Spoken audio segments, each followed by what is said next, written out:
Hi hello guys. So ഇന്ന് on വോയിസിൽ വന്നപ്പോൾ എന്താ കാര്യം നിങ്ങൾക്ക് മനസ്സിലായിണ്ടാവില്ലേ? നിങ്ങളോട് എന്തോ പറയാനുണ്ടാവും. യെസ്, ശരിയാണ് കേട്ടോ. ഇന്ന് കോളേജിൽ ഞാൻ എന്നത്തെയും പോലെ അമ്മയോട് സംസാരിച്ച് വരികയായിരുന്നു. അപ്പോൾ അമ്മ കുറച്ച് കാര്യങ്ങൾ ഇങ്ങനെ കാഷ്വലി പറയുമല്ലോ. അപ്പോൾ ചില കാര്യങ്ങൾ എനിക്ക് കൊള്ളാലോ എന്ന് തോന്നി.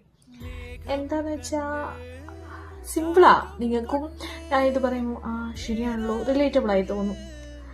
അതായത് നമ്മൾ ആരും ഭാഗത്ത് തെറ്റുണ്ടായാല് നമ്മളപ്പം കുറ്റം പറയാൻ തുടങ്ങുമല്ലേ. പക്ഷെ നമ്മള് ഡയറക്റ്റ് അവരോട് പോയി പറയോ? ഇല്ല. നമ്മളിങ്ങനെ ഹ്യൂമൻ നേച്ചർ, നമ്മളിങ്ങനെ കുറ്റം പറയും, അങ്ങോട്ടും ഇങ്ങോട്ടും പറയും, പക്ഷെ അവരോട് നമ്മൾ പറയില്ല അല്ലേ. പിന്നെ നമ്മളെ ഭാഗത്ത് ആരോ എന്തോ തെറ്റുണ്ടെങ്കിൽ ആരും പറയുമായിരിക്കും നമുക്ക് മനസ്സിലാവുക, ഇത് ഞാൻ ചെയ്ത തെറ്റാണല്ലോ എന്ന്. അതുവരെ നമുക്ക് നമ്മളെ തെറ്റായിട്ട് മനസ്സിലാവില്ല. ആരും ചൂണ്ടിക്കാണിക്കണത് അത് തെറ്റാണ് എന്ന്.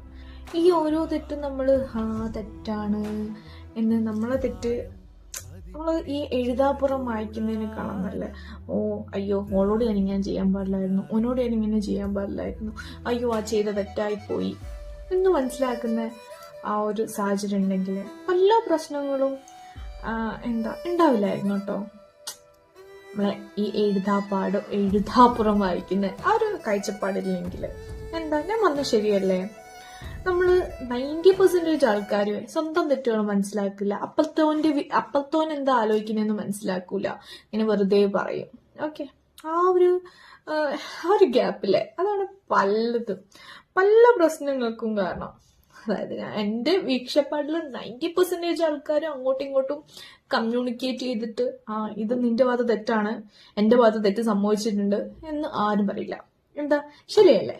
അപ്പോ നിങ്ങൾ പറ, എന്താ എന്റെ വീക്ഷണവും എന്റെ അമ്മ പറഞ്ഞതും ശരിയല്ലേന്ന് എനിക്ക് ശരിയായി തോന്നി. അപ്പൊ നിങ്ങളോട് ഷെയർ ചെയ്യാനാണ് ഞാൻ വന്നത്.